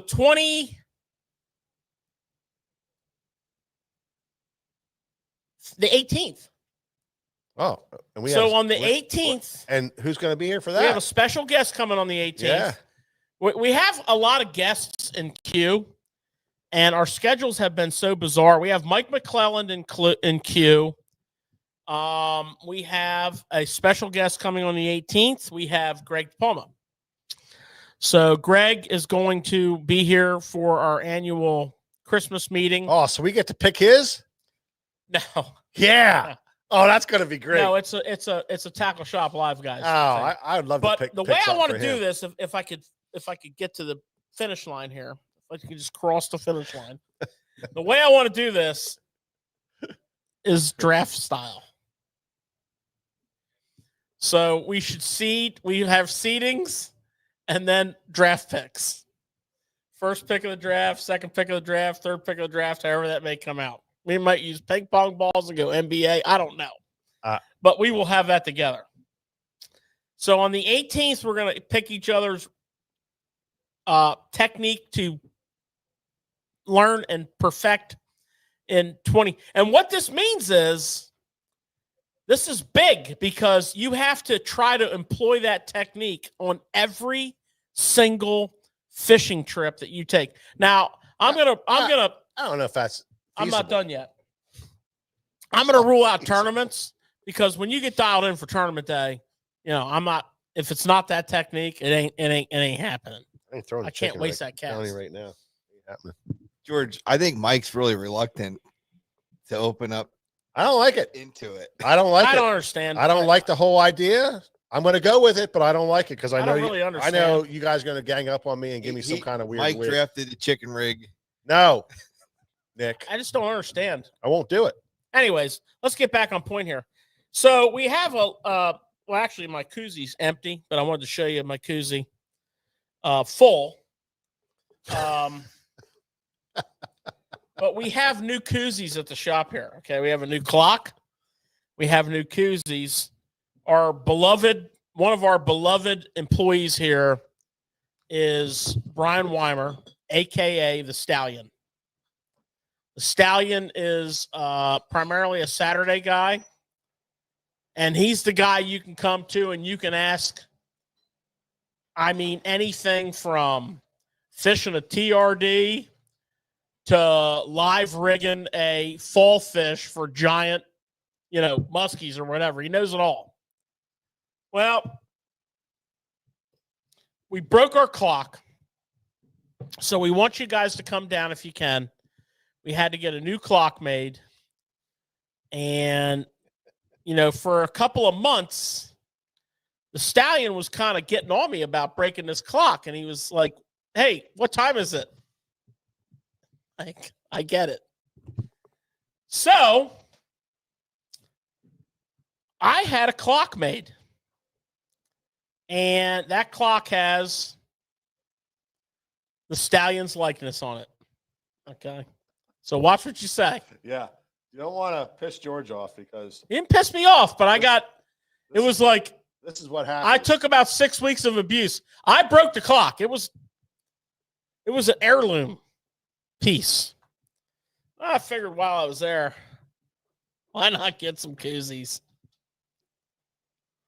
So, Stallion, here's to you, bro. You're our beer sponsor tonight.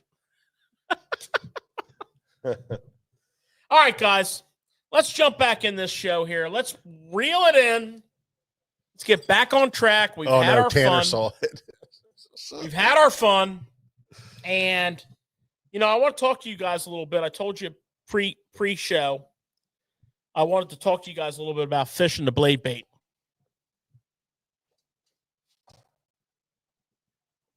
Now, I know how you all feel about the blade bait. Just so you know how I feel about metal. I'm a blade bait guy. I like to carry a lot of blade baits. And guess what? For another day. Something you don't see very often. The jig and spoon. Okay? I still do that. But I'm a blade bait guy. I know you guys are too. Silver Buddy. Onwards and upwards. So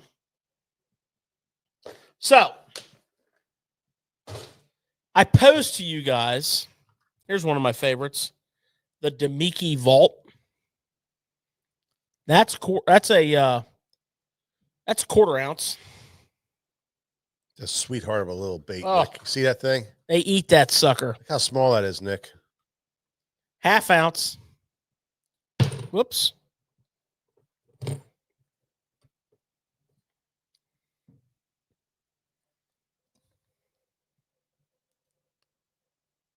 I don't know, Nick. This is becoming one of the better jigging spoons, out there, and I got some ideas behind why, but it is really catching a lot of fish. Guys are really smashing them on it. So my deal is rules of the road. Okay. I think it's the eye, Nick.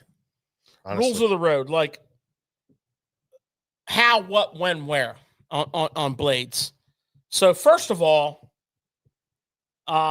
it's primarily relegated to colder water, but I got news for you. And this is outside the box.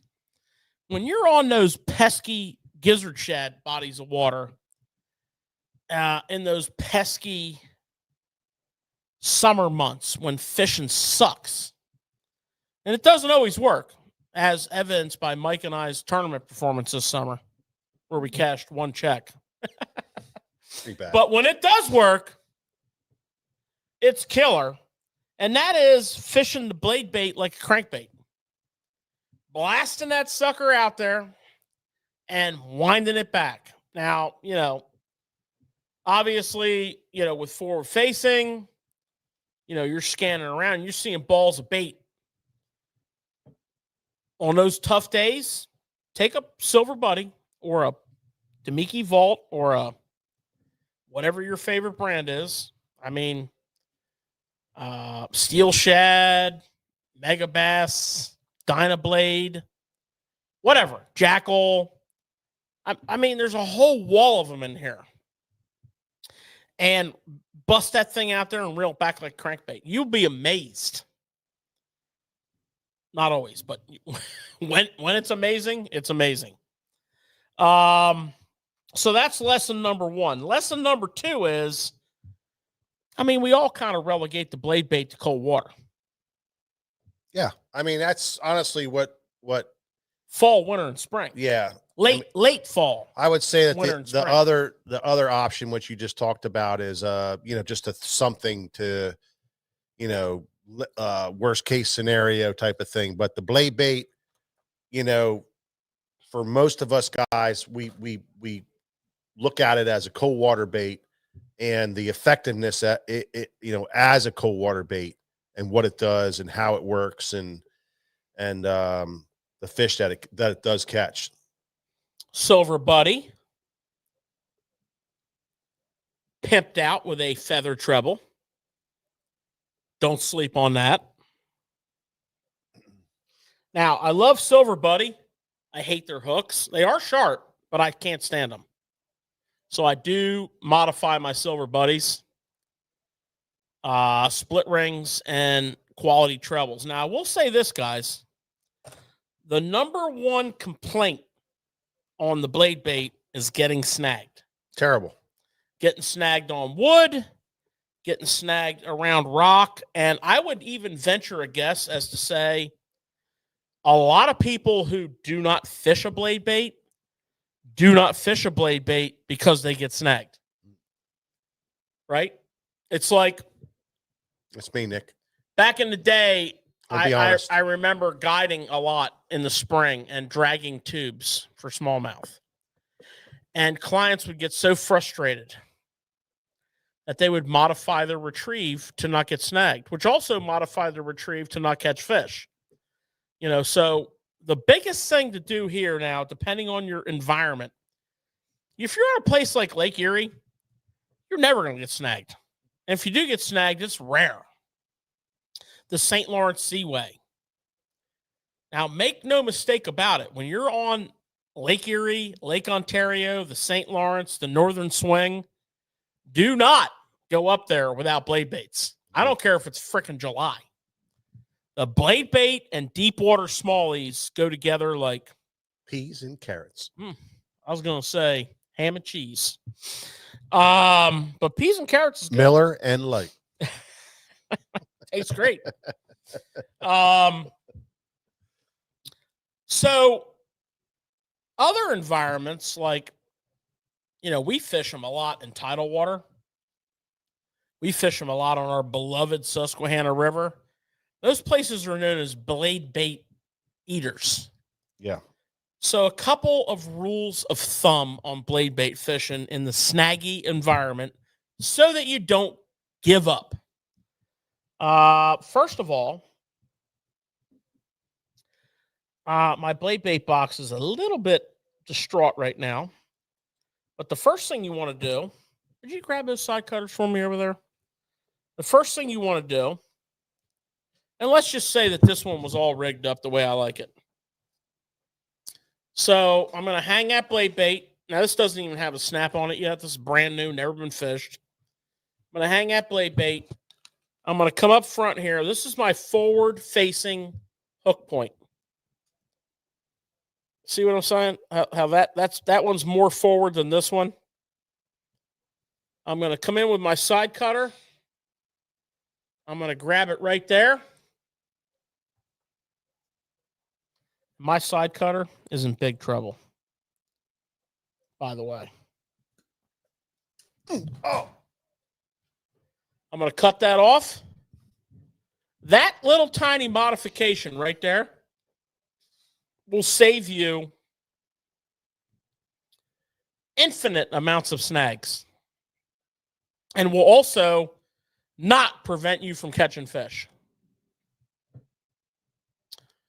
So the forward-facing point on the front treble, cut it off. Big game changer. Big game changer.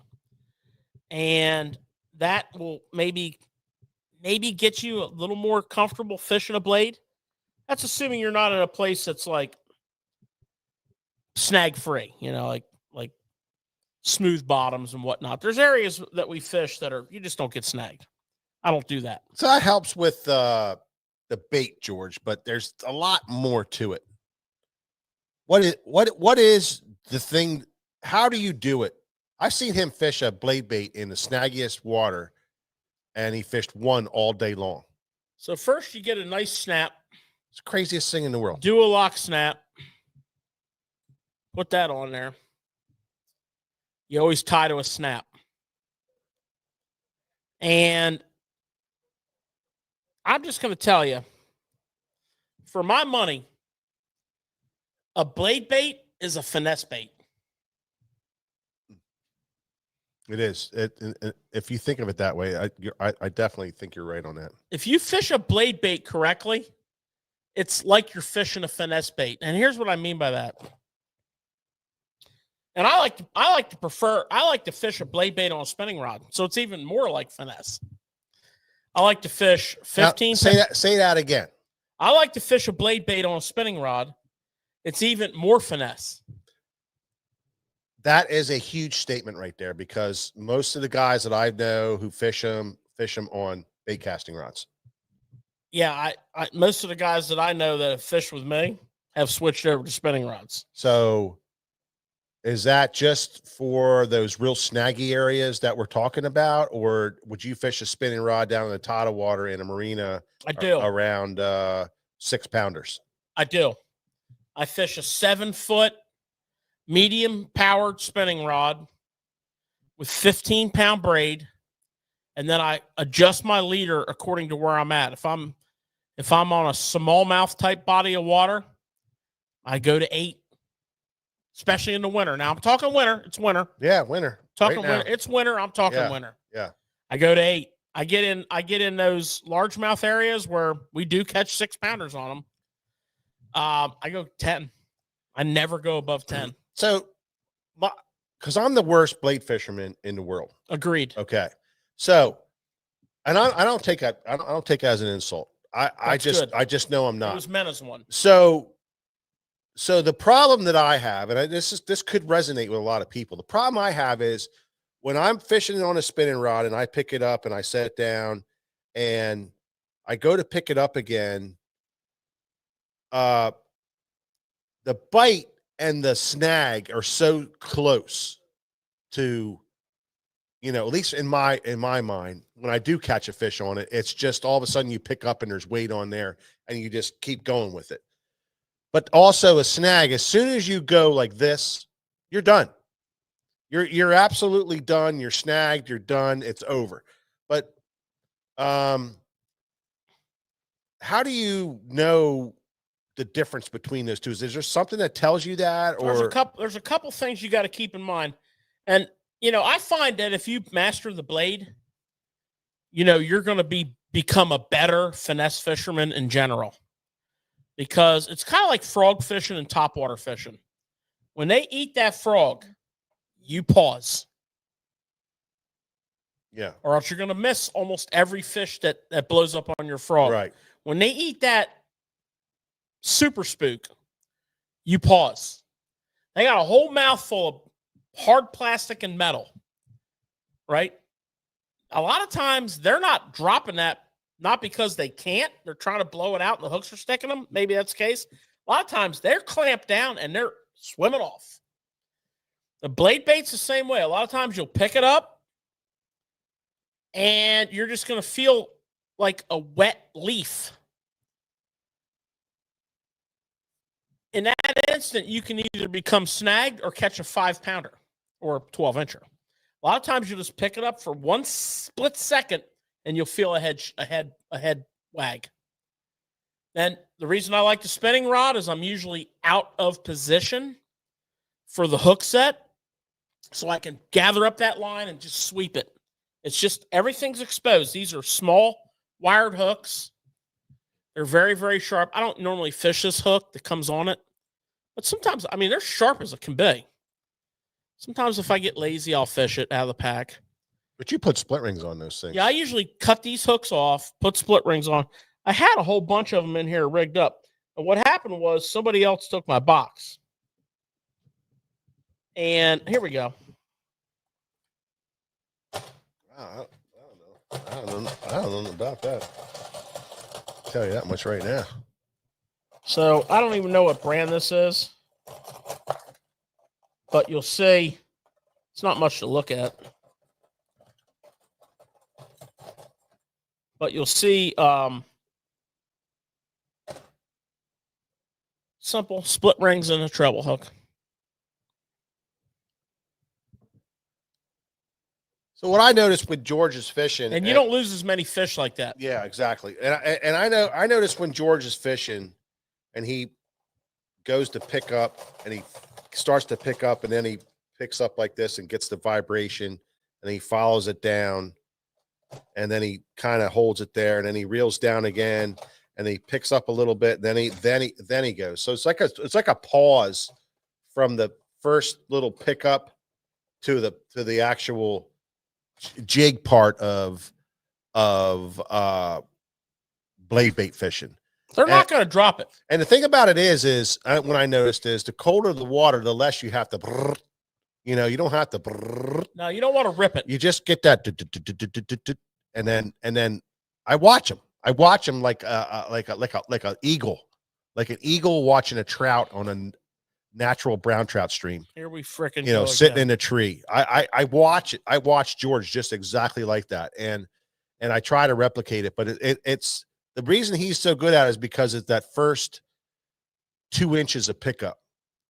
He can tell a fish or a rock Well, you have a better second. than I can. Better than most of us can. You have a second there. They're not going to drop it.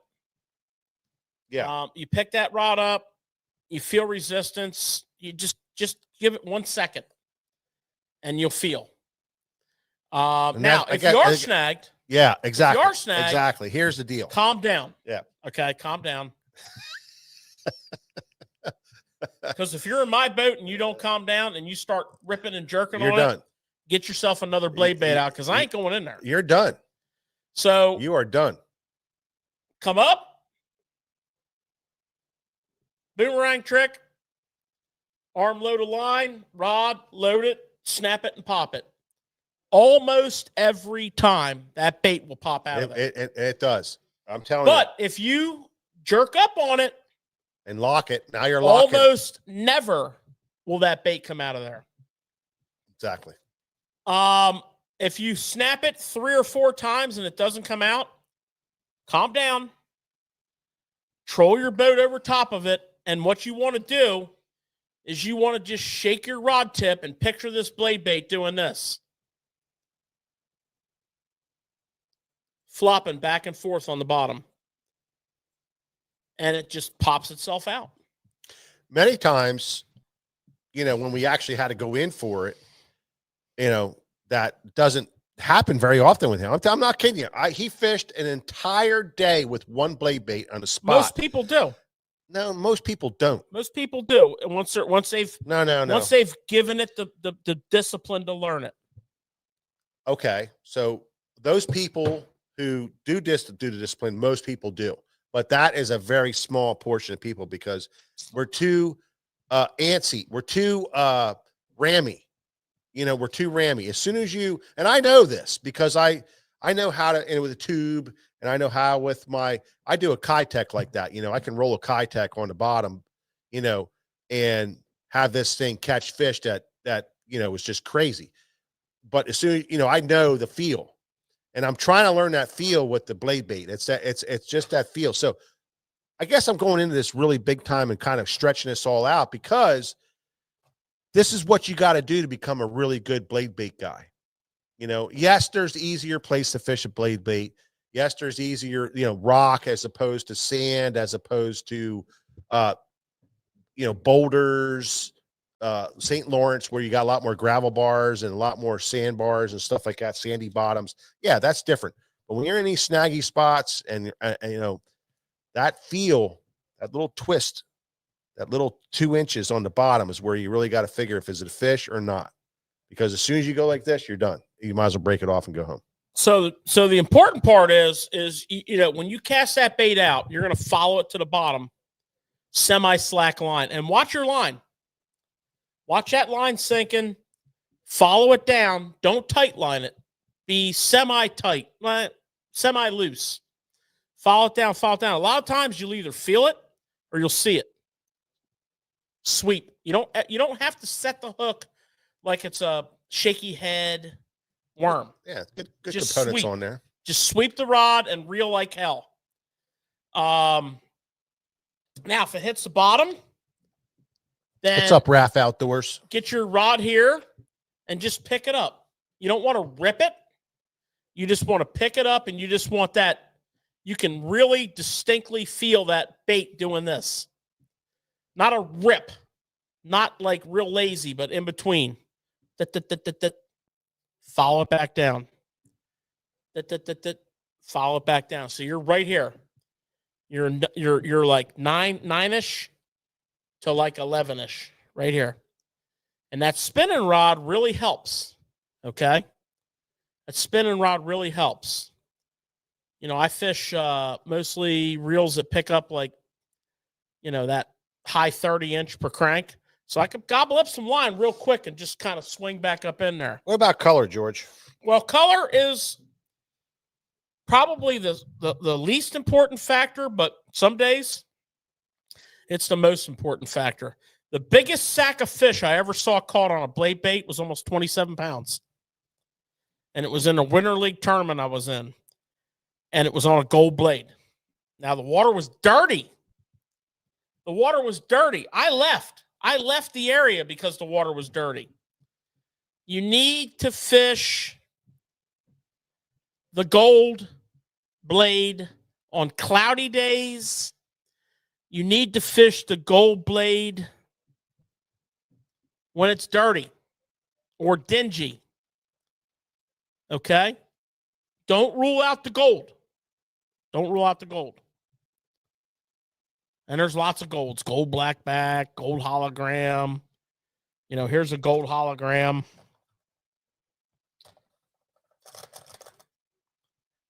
Rusty hooks. This one's in bad shape. This guy's out of business, actually. Gold hologram. Gold hologram like the Demiki. Straight gold like the Silver Buddy. What have you. Okay? Then, obviously, silver. This is probably your go-to color. It's like the number one, I feel. Yeah. Whether it's silver Or like a Demiki makes one like sexy shad, like a lot of silver with a little bit of you know, it can be a flashy silver, like a hologram silver. But you need silver and you need gold. Now, where you go from there? You know, you end up with a box like this after a long time of exposure and running into certain things that worked here and there, right? This isn't like, oh, I'm coming to the tackle shop and filling this box up. That's my primaries. Now, there's a time and a place for red. Mostly a largemouth color for me.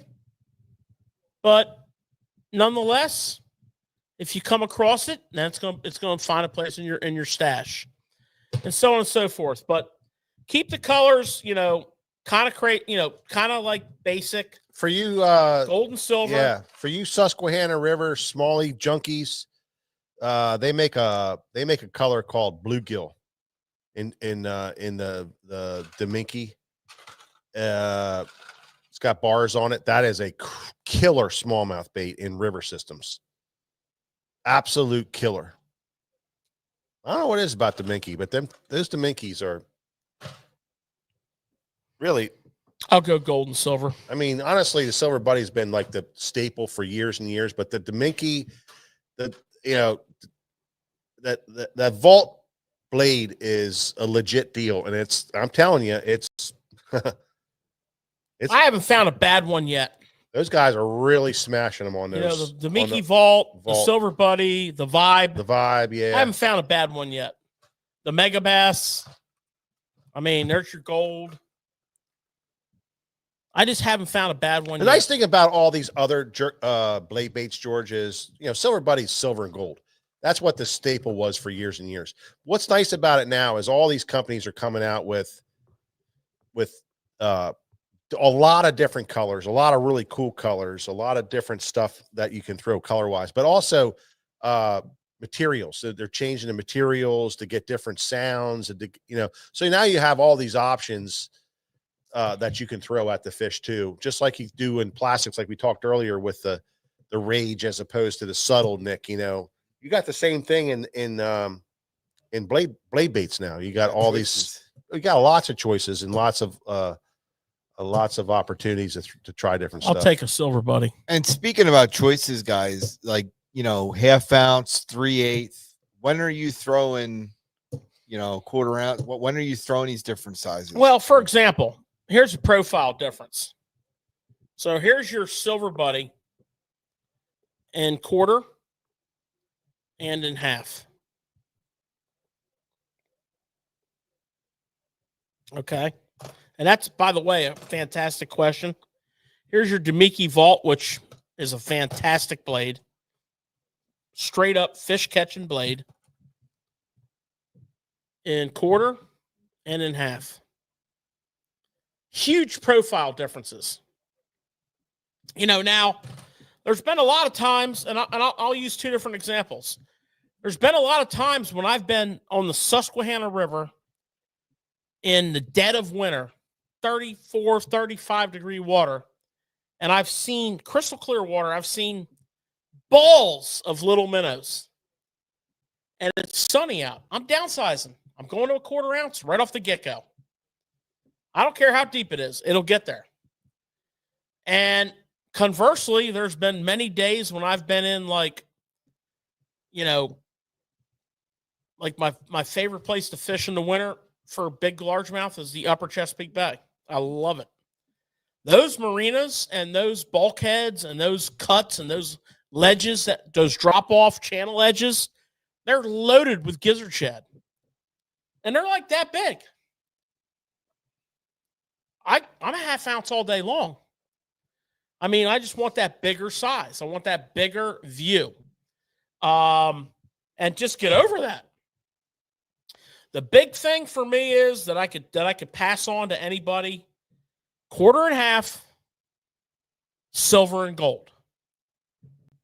And then expand out from there. As time and expertise, you get exposed to it. Your buddy comes in and says, man, I freaking kicked their ass on a perch color. Well, that's what happened to me, and I went out and got 2 perch colored. Probably 2 left. Right? Very rarely do I throw them, but there was a time. Right? So color, somewhat important. Size, somewhat important. The biggest thing is that delivery. You got to be alert. You've got to visualize that bait. Amen. Yeah. It's hard to do. Now, another thing that's going to happen to you on the blade bait that's frustrating, particularly if you reel it in quickly, it has a way of wrapping around your line. Just reel it up about that far from your rod tip. Bounce your hand on the back of the rod, right in front of the reel. It'll untangle itself every time. Like a crankbait that's foul hooked. Yeah. It does. The hook flips up on their line. It does happen a lot. Now. Is that on the reel back, you think, or is that on the... It's on a fast reel back. Is it? Yep. Now. Different brands, different vibes, different sounds.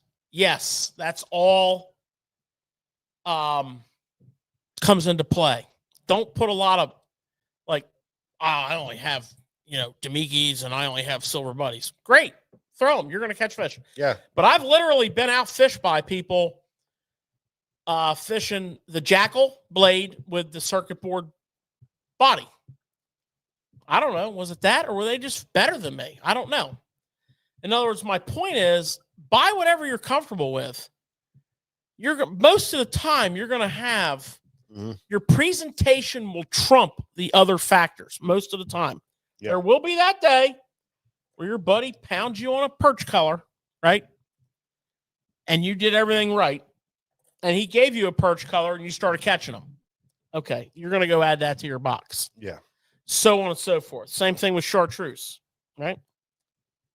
Once in a blue moon, that bad boy right there has made a difference. I guess the bottom line is focus on the mechanics. Yeah, I think you gotta, if you're gonna take up, and really want to learn this, really learn that how to fish it, and then all this other stuff you can add to it later. But silver and gold, and just learn how to really fish it, and have a lot more patience than I do.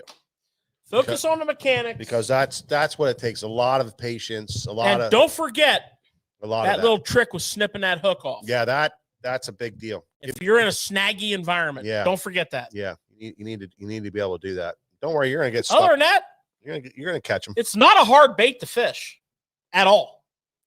What are you trying to say? You just have to believe it. All right. Well, that's great information. It was a great show tonight. I tell you, that was fun. I'm glad we got it in on Wednesday night. Thank you everybody for stopping in on Wednesday night. Last minute, we weren't going to do it this week actually, and it was like George was like, "Man, we can't not do this show 2 weeks in a row.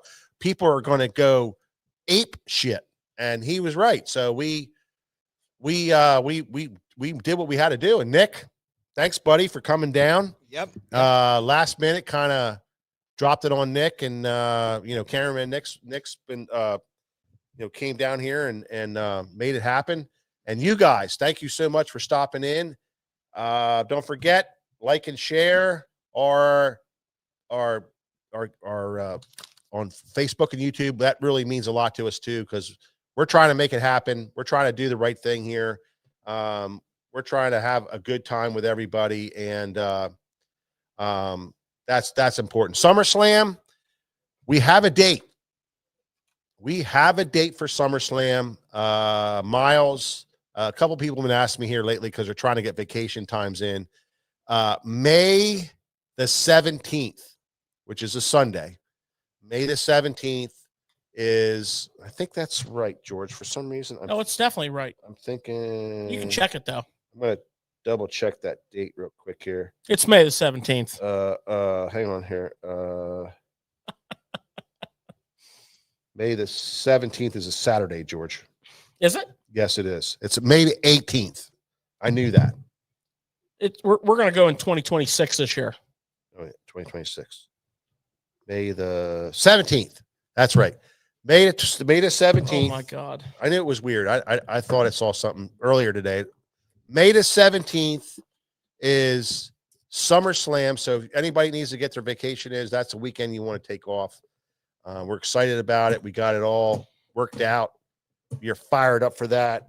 Of course, you know what that is. That's the greatest, biggest tournament in the Northeast, and you don't want to miss it.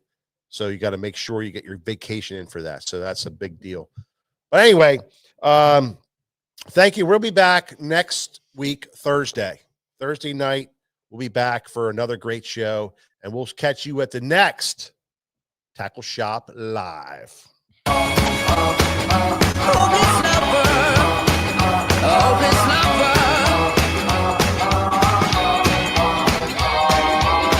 met you on a sunny day. Right there, you took my breath away. A young and pretty, was it just a dream? The next day, you called me up. You told me I'm your little buttercup. You came over and you fell into my arms.